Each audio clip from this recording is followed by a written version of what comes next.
Good morning, students. Under the head Income from Salaries, the next subtopic that we have to learn is allowances.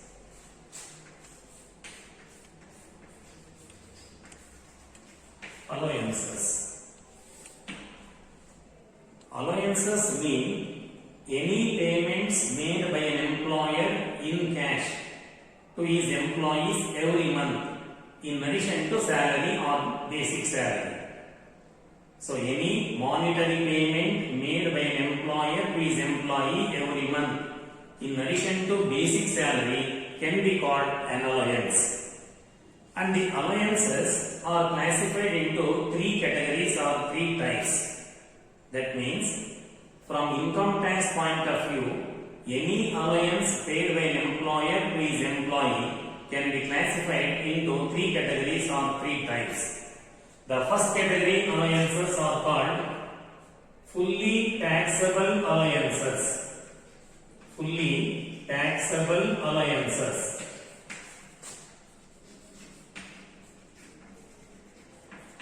Second category allowances are called partially taxable allowances. Partially taxable allowances. Third category, fully exempt allowances. Fully exempt allowances. So like this, the allowances are classified into three types or three categories. See, the very nomenclature of these allowances tell about them. So this allowance, first category allowances are called fully taxable allowances. Fully taxable allowances mean whatever the amount of allowance received by an employee, for that allowance employee has to pay income tax without any concession. So that is why such allowances are called fully taxable allowances. If the total amount of the allowances is 10,000, for the whole 10,000 employees have to pay income tax.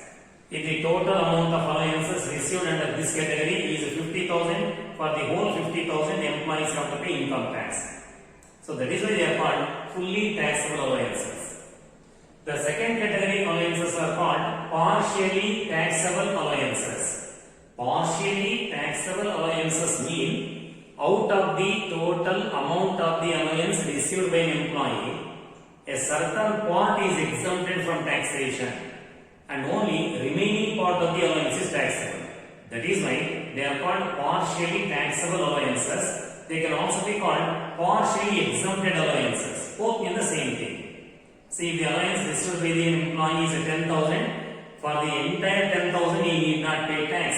Out of 10,000, some amount will be exempted, and remaining amount is taxable. So that is why they are called partially taxable allowances. Then third category, fully exempt allowances. So fully exempt allowances mean for the amount of the allowance received by the employee need not pay any income tax. Employee need not pay any income tax. The whole amount of the allowance is exempted from taxation. So like that, the allowances have been classified into these categories. Now let us see what are the allowances which fall under fully taxable allowances. First category allowances. So there are a number of allowances which are completely taxable or fully taxable in the hands of the employees. Let us see some of the important taxable allowances.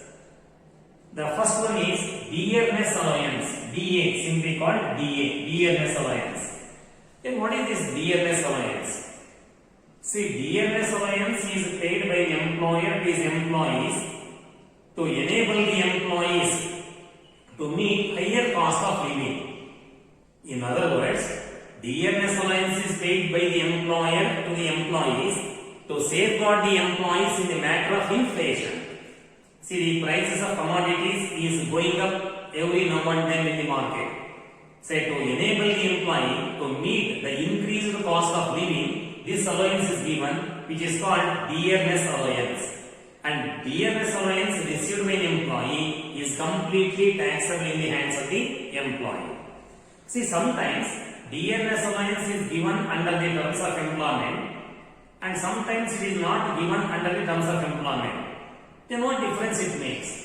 Say whenever DMS allowance is given under the terms of employment, it is both taxable and also it is includable in the term salary for all income tax calculations. Say a number of calculations you are going to make in the coming days. For example, you have to calculate the taxable part of the HRA, and you will be required to calculate taxable part of gratuity, and you will be required to calculate the taxable part of leave salary. So many calculations we are going to make in the next classes. So in all such cases, if the DMS allowance is given under the terms of employment, it is both taxable in the hands of the employee and also it is includable in salary for all calculations.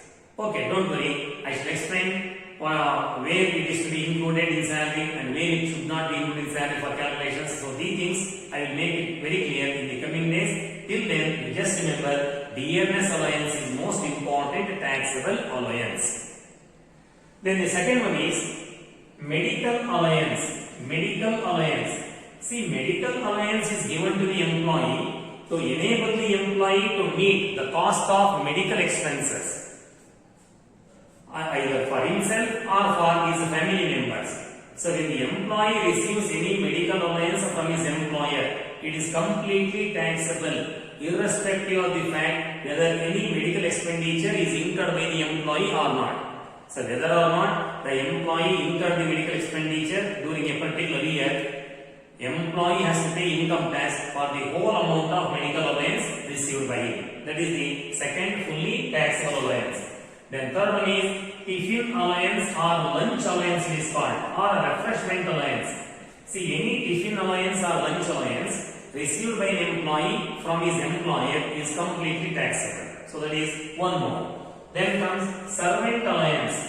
So if the employee receives any servant allowance from his employer, for that he has to pay tax completely. Servant allowance is also completely taxable. Then comes ill allowance. Say hill allowance is given to the employees who are working in hilly areas.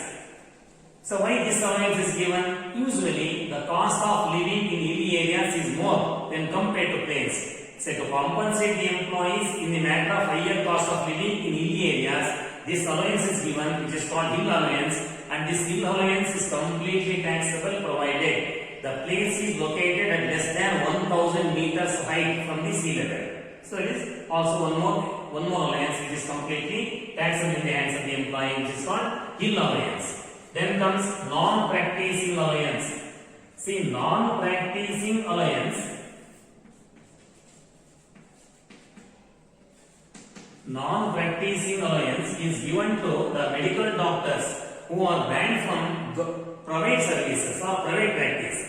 That means in some states the government medical officer, that is doctors, are banned from doing the private practice. So to compensate those doctors or medical officers, the government pays non-practicing allowance to those doctors or the medical officers, and these doctors or medical officers have to pay income tax for the non-practicing allowance received by him. So that is one more allowance which is completely taxable. Then comes warden allowance. See, warden allowance is given to the employees who are working in the educational institutions and also they are working as a warden of the hostels. Say in the educational institutions, it is common that some of the employees will be working as warden of the hostel and they receive the warden allowance. That warden allowance is completely taxable. Then comes CCA, City Compensatory Allowance. City Compensatory Allowance means in some of the big cities, the cost of living is more when compared to small cities or the towns. So to compensate the employees in the matter of higher cost of living in big cities, this allowance is given to such employees and that is also completely taxable, which is called City Compensatory Allowance. Then one more is Deputation Allowance. Deputation allowance. See, when an employee is transferred from his permanent place of work to some other place for a temporary period, he will be paid deputation allowance, and the deputation allowance received by an employee is completely taxable in his hands. So that is one more. Then comes overtime allowance, OT. Say, overtime allowance is given to the employees who work for extra hours than their normal hours of duty. Okay, so when the employee employees work for extra hours, usually they will be paid overtime allowance. That overtime allowance is also completely taxable. See, these are a few examples of the fully taxable allowances. And you must remember that this is not an exhaustive list of the fully taxable allowances. This is not a complete list. I am giving only a few examples which fall under the first category, and there may be a number of allowances which are taxable. But the question is, how to know if any new allowance appears in case of examination? Say if you come across any new allowance in the examination, how to decide whether it is taxable or not? I will give you one clue. So any allowance which does not fall under second category or third category, all such allowances are completely taxable.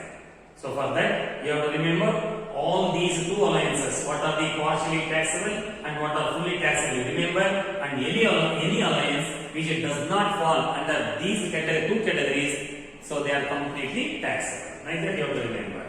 So this is the first category of allowances which are called fully taxable allowances. ನೋಡಿ, ಈ class ನಲ್ಲಿ income from salary head ನಲ್ಲಿ ನಾವು ಮುಖ್ಯವಾಗಿ ಕಲಿಬೇಕಾಗಿರುವುದನ್ನ ಮತ್ತೊಂದು ಸಬ್ topic ಅಂತ ಹೇಳಿದ್ರೆ allowances ಅಂತ ಇದೆ. ಅಲೋಯನ್ಸಸ್ ಅನ್ನೋದನ್ನ ಕನ್ನಡದಲ್ಲಿ ಭತ್ಯೆಗಳು ಅಂತ ಕರೀತಾರೆ. ಏನಿದು ಅಲೋಯನ್ಸಸ್ ಅಂತ ಹೇಳಿದ್ರೆ ಅಥವಾ ಭತ್ಯೆಗಳು ಅಂತ ಹೇಳಿದ್ರೆ, ಪ್ರತಿ ತಿಂಗಳು ಒಬ್ಬ ಎಂಪ್ಲಾಯರ್ ತನ್ನ ಎಂಪ್ಲಾಯಿಗೆ ಮೂಲ ವೇತನ ಬೇಸಿಕ್ ಸ್ಯಾಲರಿ ಅಲ್ಲದೆ ಕೊಡ್ತಕ್ಕಂಥ ನಗದು ಹಣ, ಅಂದ್ರೆ ಮೂಲ ವೇತನವನ್ನು ಕೊಟ್ಟಿರ್ತಾರೆ ಎಂಪ್ಲಾಯಿಗಳಿಗೆ. ಆ ಮೂಲ ವೇತನದ ಜೊತೆಗೆ ಮತ್ತೊಂದಷ್ಟು ನಗದು ಹಣವನ್ನು ಕೊಟ್ಟರೆ, ನಗದು ರೂಪದಲ್ಲಿ ಪಾವತಿಗಳನ್ನು ಮಾಡಿದರೆ, ಆ ನಗದು ರೂಪದಲ್ಲಿ ಏನು ಪಾವತಿ ಆಗುತ್ತೆ ಬೇಸಿಕ್ ಸಂಬಳ ಅಲ್ಲದೆ ಅಂತದನ್ನ ನಾವು ಅಲೋಯನ್ಸ್ ಅಂತ ಕರೀತೇವೆ ಅಥವಾ ಭತ್ಯೆ ಅಂತ ಕರೀತೇವೆ ಕನ್ನಡದಲ್ಲಿ. ಈ ಭತ್ಯೆಗಳೇನಿದಾವೆ, ಅಲೋಯನ್ಸಸ್ ಏನಿದಾವೆ, ಅವು ಮೂರು ಭಾಗ ಮಾಡಬಹುದು ಇನ್ಕಮ್ ಟ್ಯಾಕ್ಸ್ ದೃಷ್ಟಿಯಿಂದ. ಮೊದಲನೇ ಕ್ಯಾಟಗರಿ ಫುಲ್ಲಿ ಟ್ಯಾಕ್ಸಬಲ್ ಅಲೋಯನ್ಸಸ್ ಅಂತ ಕರೀಬಹುದು. ಎರಡನೇ ಕ್ಯಾಟಗರಿ ಪಾರ್ಷಿಯಲಿ ಟ್ಯಾಕ್ಸಬಲ್ ಅಲೋಯನ್ಸಸ್ ಅಂತ ಕರೀತಾರೆ. ಮೂರನೇದು ಫುಲ್ಲಿ ಎಕ್ಸಮ್ಡ್ ಅಲೋಯನ್ಸಸ್ ಅಂತ ಕರೀತಾರೆ. ಅದು ಹೆಸರಿನಲ್ಲಿ ಇದೆ. ಆ ಅಲೋಯನ್ಸಸ್ ನ ಟ್ಯಾಕ್ಸಬಿಲಿಟಿ ಅಥವಾ ನಾಟ್ ಟ್ಯಾಕ್ಸಬಿಲಿಟಿ ಅಲ್ಲೇ ಗೊತ್ತಾಗುತ್ತೆ. ಇಲ್ಲೇ ಇದೆ fully taxable allowances. Fully taxable allowances ಅಂತ ಹೇಳಿದ್ರೆ ಈ ಕ್ಯಾಟಗರಿಯಲ್ಲಿ ಏನೇನು ಅಲೋಯನ್ಸ್ ಬರ್ತವೆ ಆ ಎಲ್ಲ ಅಲೋಯನ್ಸ್ ಗಳಿಗೆ ಏನೇ ಅಲೋಯನ್ಸ್ ಬರಲಿ, ಎಷ್ಟೇ ಹಣ ಬರಲಿ, ಅದಕ್ಕೆ ಆ ಅಲೋಯನ್ಸ್ ಅನ್ನ ಯಾವ ಎಂಪ್ಲಾಯಿ ತಗೊಂಡಿದ್ದಾನೆ ಅವನು ಟ್ಯಾಕ್ಸ್ ಕಟ್ಟಬೇಕಾಗತ್ತೆ.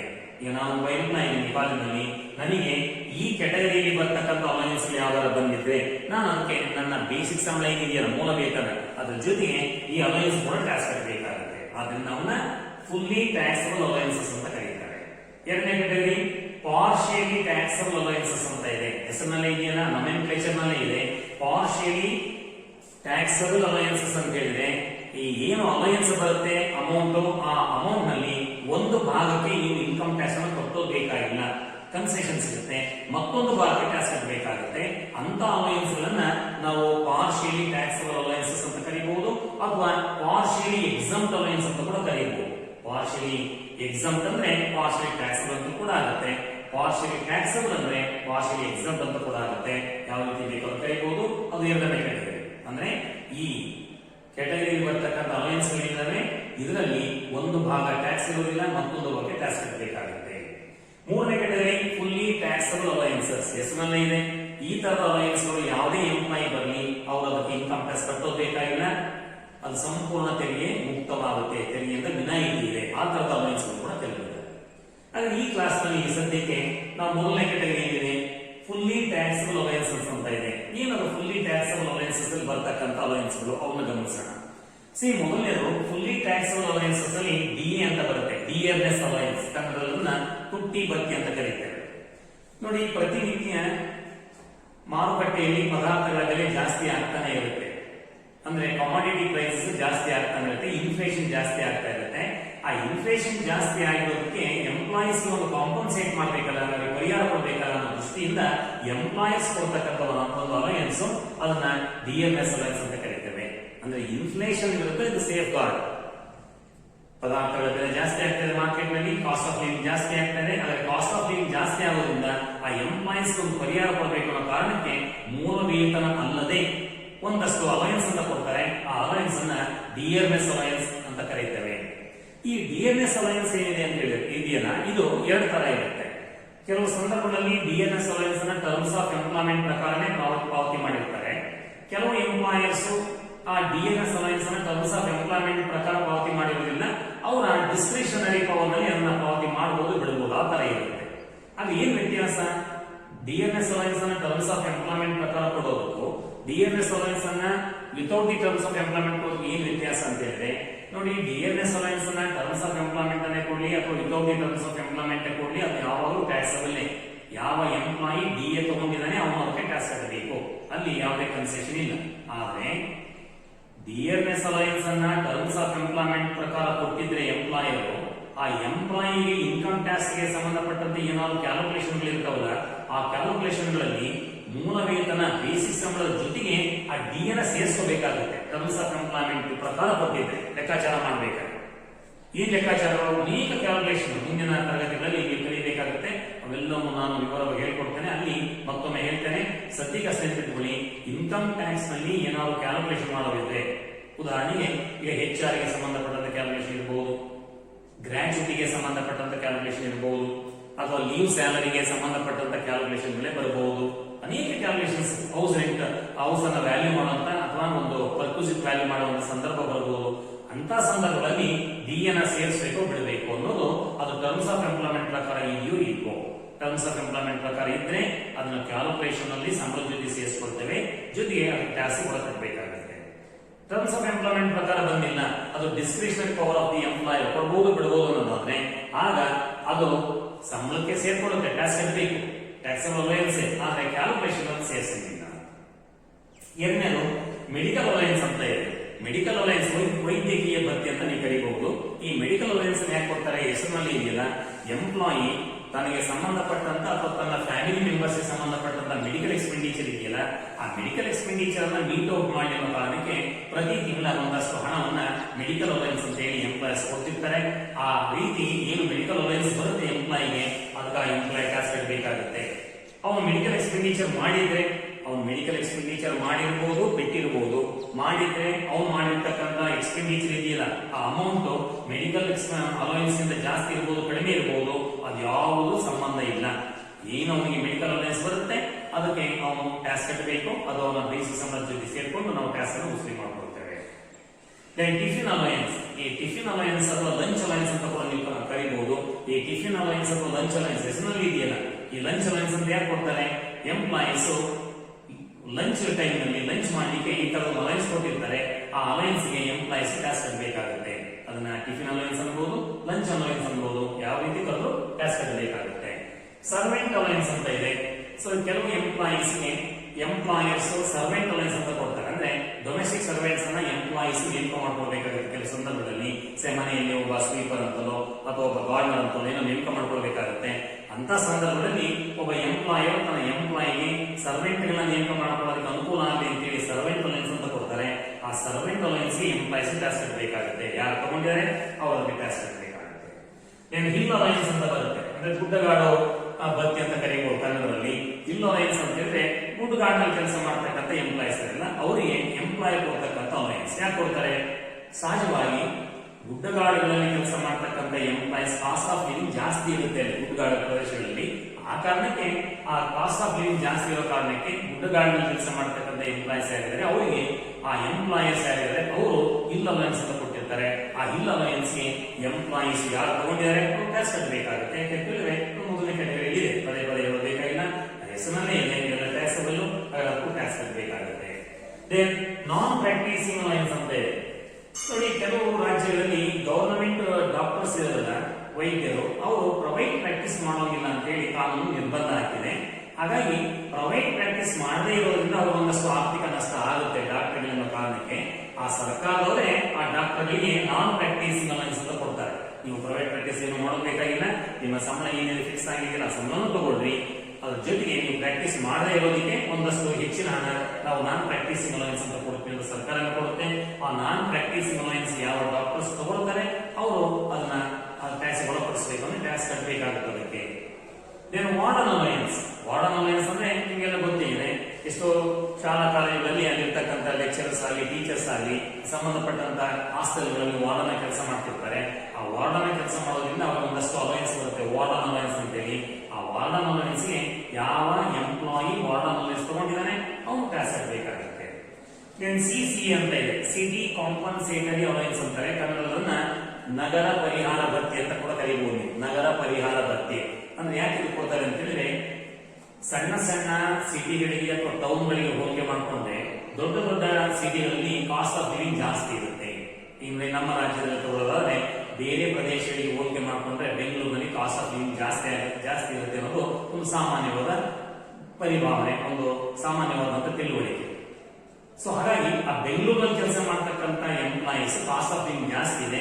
ಬೇರೆ ಕಡೆ ಕೆಲಸ ಮಾಡ್ತಕ್ಕಂಥವ್ರು, ಈಗ ಅರಸೀಕೆರೆಯಲ್ಲಿ ಕೆಲಸ ಮಾಡ್ತಕ್ಕಂಥವ್ರು, ದಾವಣಗೆರೆ ಕೆಲಸ ಮಾಡ್ತಕ್ಕಂಥವ್ರು, ಇವರಿಗೆ ಕಾಸ್ಟ್ ಆಫ್ ಲಿವಿಂಗ್ ಕಡಿಮೆ ಇರುತ್ತೆ. ಹಾಗಾಗಿ ಇಲ್ಲಿ ಕೆಲಸ ಮಾಡೋದಿರಲ್ಲ, ಅಂದ್ರೆ ಅರಸೀಕೆರೆ ಮತ್ತು ದಾವಣಗೆರೆ ಇವರಿಗಿಂತ ಅಲ್ಲಿ ಕಾಸ್ಟ್ ಆಫ್ ಲಿವಿಂಗ್ ಜಾಸ್ತಿ ಇರೋದ್ರಿಂದ ಸೊ ಬೆಂಗಳೂರಿನಲ್ಲಿ ಕೆಲಸ ಮಾಡ್ತಕ್ಕಂಥ ಎಂಪ್ಲಾಯೀಸ್ಗೆ ಆ ಯಾಕೆ ಸಂಬಂಧಪಟ್ಟಂತ ಎಂಪ್ಲಾಯರ್ಸ್, ಸರ್ಕಾರನೇ ಇರ್ಬೋದು ಅಥವಾ ಬೇರೆ ಯಾರೇ ಪ್ರೈವೇಟ್ ಎಂಪ್ಲಾಯೀಸ್ ಇರ್ಬೋದು, ಅವರು ಸಿಟಿ ಕಾಂಪನ್ಸೇಟರಿ ಅಲವೆನ್ಸ್ ಅಂತ ಕೊಡ್ತಿರ್ತಾರೆ, ಸಿಸಿ ಅಂತ ಕರೀತಾರೆ, ನಗರ ಪರಿಹಾರ ಭತ್ಯೆ. ಆ ನಗರ ಪರಿಹಾರ ಭತ್ಯೆ ಏನ್ ಬರ್ತಾರೆ ಎಂಪ್ಲಾಯೀಸ್ಗೆ ಅದಕ್ಕೆ ಅವರು ಟ್ಯಾಕ್ಸ್ ಕಟ್ಟಬೇಕಾಗುತ್ತೆ. Then deputation allowance. Deputation allowance ಅಂತ ಹೇಳಿದ್ರೆ ಒಬ್ಬ employee permanent place of work ಇರುತ್ತಲ್ಲ, ಆ ಪರ್ಮನೆಂಟ್ ಪ್ಲೇಸ್ ಆಫ್ ವರ್ಕ್ ಇಂದ ಇನ್ನೊಂದು ಕಡೆಗೆ ಟೆಂಪರರಿ ಕಡೆಗೆ ಡೆಪ್ಯೂಟ್ ಮಾಡಿರ್ತಾರೆ ಎಂಪ್ಲಾಯರ್. ಅವ್ರನ್ನ ಅಲ್ಲಿಗೆ ನಿಯೋಜನೆ ಅಂತ ಕರೀತಾರೆ, ಕನ್ನಡ ನಿಯೋಜನೆ ಮಾಡಿರ್ತಾರೆ. ಆ ನಿಯೋಜನೆ ಮಾಡಿದಾಗ ಆ ಎಂಪ್ಲಾಯರು ಆ ನಿಯೋಜಿಸಲ್ಪಟ್ಟಂತ ಎಂಪ್ಲಾಯಿಗೆ ಡೆಪ್ಯುಟೇಷನ್ ಅಲವೆನ್ಸ್ ಅಂತ ಕೊಡ್ತಾರೆ. ಆ ಡೆಪ್ಯುಟೇಷನ್ ಅಲವೆನ್ಸ್ಗೆ ಆ ಎಂಪ್ಲಾಯಿ ಟ್ಯಾಕ್ಸ್ ಕಟ್ಟಬೇಕಾಗುತ್ತೆ. ಒಂದು ಸರಳ ಉದಾಹರಣೆ ನೋಡೋದಾದ್ರೆ, ಈ ಉದಾಹರಣೆಗೆ ಅರಸೀಕೆರೆಯಲ್ಲಿ ಯಾರೋ ಒಬ್ರು ಎಕ್ಸಿಕ್ಯೂಟಿವ್ ಇಂಜಿನಿಯರ್ ಇದ್ದಾರೆ ಅಂತ ತಿಳ್ಕೊಂಡು, ಯಾವುದೋ ಒಂದು ಡಿಪಾರ್ಟ್ಮೆಂಟ್, ಸರ್ಕಾರಕ್ಕೆ ಸಂಬಂಧಪಟ್ಟ ಡಿಪಾರ್ಟ್ಮೆಂಟ್ ಎಕ್ಸಿಕ್ಯೂಟಿವ್ ಇಂಜಿನಿಯರ್ ಇದ್ದಾರೆ, ಅರಸೀಕೆರೆ ತಾಲೂಕು ಮಟ್ಟದಲ್ಲಿ ಇದ್ದಾರೆ. ಈಗ ಪಕ್ಕದ ಇನ್ನೊಂದು ಯಾವುದೋ ತಾಲೂಕಿನಲ್ಲಿ, ಉದಾಹರಣೆಗೆ ಈಗ ನಿಮ್ಮ ಅರಸೀಕೆರೆ ಪಕ್ಕದಲ್ಲಿ ಇರ್ತಕ್ಕಂಥ ಯಾವುದೋ ಒಂದು ತಾಲೂಕು ಉದಾಹರಣೆ ತಗೊಳ್ರಿ, ಕಿತ್ತೂರು ಅಂತ ತಿಳ್ಕೊಳ್ರಿ. ಈಗ ಕಿತ್ತೂರಿನಲ್ಲಿ ಆ ಎಕ್ಸಿಕ್ಯೂಟಿವ್ ಇಂಜಿನಿಯರ್ ಸದ್ಯ ಪೋಸ್ಟ್ ಖಾಲಿಯಾಗಿದೆ, ಅಲ್ಲಿ ಯಾರು ಕೆಲಸ ಮಾಡ್ತಾ ಇಲ್ಲ, ಖಾಲಿ ಬಿದ್ದಿದೆ. ಈಗ ಸರ್ಕಾರ ಅರಸೀಕೆರೆಯಲ್ಲಿ ಇರ್ತಕ್ಕಂಥ ಎಕ್ಸಿಕ್ಯೂಟಿವ್ ಇಂಜಿನಿಯರ್ ಅನ್ನ ಸ್ವಲ್ಪ ಕಾಲದವರಿಗೆ ಕಿತ್ತೂರಿನಲ್ಲಿ ಇರ್ತಕ್ಕಂಥ ಪೋಸ್ಟ್ ಅನ್ನು ನೋಡ್ಕೊಳ್ಳೋ ಅಲ್ಲಿ ಜವಾಬ್ದಾರಿ ವಹಿಸಿಕೊಂಡು ಹೇಳ್ಬಹುದು, ಡೆಪ್ಯೂಟ್ ಮಾಡಬಹುದು. ಅವಾಗ ಆ ಎಕ್ಸಿಕ್ಯೂಟಿವ್ ಇಂಜಿನಿಯರ್ ಅರಸೀಕೆರೆಯಲ್ಲಿ ಕೆಲಸ ಮಾಡಬೇಕಾಗುತ್ತೆ, ಕಿತ್ತೂರಿನಲ್ಲಿ ಕೆಲಸ ಮಾಡಬೇಕಾಗುತ್ತೆ. ಆಗ ಅವ್ರ ನಿಜವಾದ ಕೆಲಸ ಇರೋದು ಅರಸೀಕೆರೆಯಲ್ಲಿ, ಮತ್ತೆ ಕಿತ್ತೂರಿನಲ್ಲಿ ಕೆಲಸ ಮಾಡಬೇಕು ನಿಯೋಜನೆ ಆಗಿರೋದ ಮೇಲೆ ಸರ್ಕಾರ ಅವರಿಗೆ ಒಂದಷ್ಟು ಡೆಪ್ಯುಟೇಷನ್ ಅಲವೆನ್ಸ್ ಅಂತ ಕೊಡುತ್ತೆ. ಆ ಡೆಪ್ಯುಟೇಷನ್ ಅಲವೆನ್ಸ್ಗೆ ಆ ಇಂಜಿನಿಯರ್ ಟ್ಯಾಕ್ಸ್ ಕಟ್ಟಬೇಕಾಗುತ್ತೆ. ಅಂದ್ರೆ ಸರಳವಾಗಿ ಒಬ್ಬ ಎಂಪ್ಲಾಯಿಯನ್ನ ಅವನ ಕೆಲಸದ ಸ್ಥಳದಿಂದ ಇನ್ನೊಂದು ಸ್ಥಳಕ್ಕೆ ತಾತ್ಕಾಲಿಕ ಅವಧಿಗೆ ವರ್ಗಾವಣೆ ಮಾಡ್ತೀವಲ್ಲ, ಅಥವಾ ನಿಯೋಜನೆ, ವರ್ಗಾವಣೆ ಅಲ್ಲ, ನಿಯೋಜನೆ ಮಾಡ್ತೀವಲ್ಲ, ಆ ನಿಯೋಜನೆ ಮಾಡತಕ್ಕಂಥ ಅಲವೆನ್ಸ್ ಅದಕ್ಕೆ ಆ ಎಂಪ್ಲಾಯ್ ಟ್ಯಾಕ್ಸ್ ಕಟ್ಟಬೇಕಾಗುತ್ತೆ. ಏನು ಓವರ್ ಟೈಮ್ ಅಲವೆನ್ಸ್, ಹೆಸರಿನಲ್ಲೇ ಇದೆ. ಓವರ್ ಟೈಮ್ ಅಲವೆನ್ಸ್ ಅಂತ ಹೇಳಿದ್ರೆ ನಿರ್ದಿಷ್ಟ ಪಡಿಸಿದ ಅವಧಿಗಿಂತ ಹೆಚ್ಚು ಅವಧಿಗೆ ಕೆಲಸ ಮಾಡ್ತಕ್ಕಂಥ ಎಂಪ್ಲಾಯ್ಸ್ ಯಾರಿದ್ದಾರೆ ಅವರಿಗೆ ಎಂಪ್ಲಾಯರ್ಸ್ ಓಟಿ ಅಂತ ಕೊಡ್ತಾರೆ, ಓವರ್ ಟೈಮ್ ಅಲವೆನ್ಸ್ ಅಂತ ಹೇಳಿ. ಆ ಓವರ್ ಟೈಮ್ ಅಲವೆನ್ಸ್ ಯಾವ ಎಂಪ್ಲಾಯ್ ತಗೊಳ್ತಾನೆ ಅವನು ಅದಕ್ಕೆ ತೆರಿಗೆ ಕಟ್ಟಬೇಕಾಗುತ್ತೆ. ಈ ರೀತಿ ಈ ಮೊದಲನೇ ಕ್ಯಾಟಗರಿ ಫುಲ್ಲಿ ಟ್ಯಾಕ್ಸಬಲ್ ಅಲವೆನ್ಸಸ್, ಅದರಲ್ಲಿ ಇವು ನಾನು ಹೇಳಿರ್ತಕ್ಕಂಥದ್ದು ಒಂದು 10 ಉದಾಹರಣೆಗಳನ್ನ ಅಷ್ಟೇ. ಉದಾಹರಣೆ ಅನ್ಕೋಬೇಕು ಇವನ್ನ, ಇದು ಕಂಪ್ಲೀಟ್ ಲಿಸ್ಟ್ ಅಲ್ಲ, ಎಕ್ಸಾಸ್ಟಿವ್ ಲಿಸ್ಟ್ ಅಲ್ಲ. ಎಂಪ್ಲಾಯರ್ಸ್ ಎಂಪ್ಲಾಯಿಗಳಿಗೆ ಅನೇಕ ತರದ ಅಲವೆನ್ಸ್ ಕೊಡ್ತಿರ್ತಾರೆ. ವಿಶೇಷವಾಗಿ ಈ ಪ್ರೈವೇಟ್ ಎಂಪ್ಲಾಯರ್ಸ್ ಇರಲ್ಲ, ಕಂಪನಿಗಳಲ್ಲಿ ಎಂಪ್ಲಾಯೀಸ್ ನ ಖುಷಿ ಪಡಿಸೋದಕ್ಕೆ, ಅವ್ರನ್ನ ಚೆನ್ನಾಗಿ ಇಟ್ಕೊಳ್ಳೋದಕ್ಕೆ ಅಥವಾ ಅವ್ರನ್ನ ಮೋಟಿವೇಟ್ ಮಾಡೋದಕ್ಕೆ ಅನೇಕ ತರದ ಅಲವೆನ್ಸ್ ಗಳನ್ನ ಕೊಡ್ತಿರ್ತಾರೆ. ಅವೆಲ್ಲವೂ ಟ್ಯಾಕ್ಸಬಲ್ ಆಗ್ತವೆ.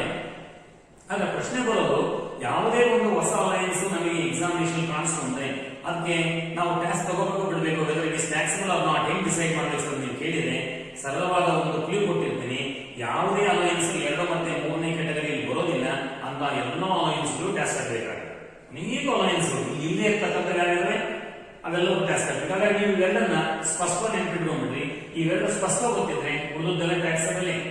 ನಾನು ಒಂದು 10 ಉದಾಹರಣೆ ಕೊಟ್ಟಿದ್ದೀನಿ ಅಷ್ಟೇ, ಅನೇಕ ಉದಾಹರಣೆಗಳಿವೆ. ಈಗ ಪ್ರೈವೇಟ್ ಕಂಪನಿಗಳಲ್ಲಿ ಅನೇಕ ಕಂಪನಿಗಳಲ್ಲಿ ಎಂಪ್ಲಾಯೀಸ್ಗೆ ಸ್ಪೆಷಲ್ ಕ್ವಾಲಿಫಿಕೇಶನ್ ಅಲವೆನ್ಸ್ ಅಂತ ಕೊಡ್ತಿರ್ತಾರೆ, ಮ್ಯಾರೇಜ್ ಅಲವೆನ್ಸ್ ಅಂತ ಕೊಡ್ತಿರ್ತಾರೆ, ಡಾಗ್ ಅಲವೆನ್ಸ್ ಅಂತ ಕೊಡ್ತಿರ್ತಾರೆ, ಹಾಲಿಡೇ ಅಲವೆನ್ಸ್ ಅಂತ ಕೊಡ್ತಿರ್ತಾರೆ. ಓಕೆ, ಒಂದೇ ಎರಡೇ ಅನೇಕ ಅರ್ಥದ ಅಲವೆನ್ಸ್ ಇದಾವೆ ಅಲ್ಲಿ. ಸೊ ಎಲ್ಲ ಅಲವೆನ್ಸ್ ಟ್ಯಾಕ್ಸಬಲ್. ಯಾಕಂದ್ರೆ ನನಗೆ ಗೊತ್ತಿದೆ ಸದ್ಯಕ್ಕೆ ಯಾವ್ಯಾವು ಕೂಡ ಈ 2 ಕ್ಯಾಟಗರಿಯಲ್ಲಿ ಬರೋದಿಲ್ಲ. ಮತ್ತೆ ಈ 2 ಕ್ಯಾಟಗರಿಯಲ್ಲಿ ಬರೋದಿಲ್ಲ ಅಂದ್ರೆ ಎಲ್ಲವೂ ಟ್ಯಾಕ್ಸ್ ಕಟ್ಟಬೇಕಾಗುತ್ತೆ ಅಂತ. ಹಾಗಾಗಿ ಈ ಏನು ನಾನು 10 ಅಲವೆನ್ಸ್ ಗಳನ್ನ ಹೇಳಿದ್ದೀನಿ ಮೊದಲನೇ ಕ್ಯಾಟಗರಿಯಲ್ಲಿ, ಇದು ಕಂಪ್ಲೀಟ್ ಲಿಸ್ಟ್ ಅಲ್ಲ, ಇದೇ ಅಂತಿಮ ಅಲ್ಲ. ಇದರ ಜೊತೆಗೆ ಇನ್ನು ಅನೇಕ ಅಲವೆನ್ಸ್ ಗಳು ಟ್ಯಾಕ್ಸಬಲ್ ಕ್ಯಾಟಗರಿಯಲ್ಲಿ ಬರೋಕ್ ಸಾಧ್ಯತೆ ಇದೆ. ಅದು ನಮ್ಗೆ ಏನ್ ಗೊತ್ತಾಗಬೇಕು, ಯಾವ 2 ಮತ್ತು 3 ಅದೆಲ್ಲಕ್ಕೂ ಟ್ಯಾಕ್ಸ್ ಕಟ್ಟಬೇಕು. ಸೊ ಇದು ಅಲವೆನ್ಸಸ್ ಗಳಲ್ಲಿ ಮೊದಲನೇ ಕ್ಯಾಟಗರಿ ಫುಲ್ಲಿ ಟ್ಯಾಕ್ಸ್. ಇನ್ನ 2 ಕ್ಯಾಟಗರಿ ಇದೆಯಲ್ಲ, ಪಾರ್ಷಿಯಲಿ ಟ್ಯಾಕ್ಸಬಲ್ ಅಲಯನ್ಸಸ್ ಮತ್ತೆ ಫುಲ್ಲಿ ಎಕ್ಸಾಮ್ ಅಲಯನ್ಸ್ ಇನ್ನ ನಾನು ಮುಂದಿನ ಕ್ಲಾಸ್ ನಲ್ಲಿ ಡಿಸ್ಕಸ್ ಮಾಡ್ತೇನೆ. Okay, thank you.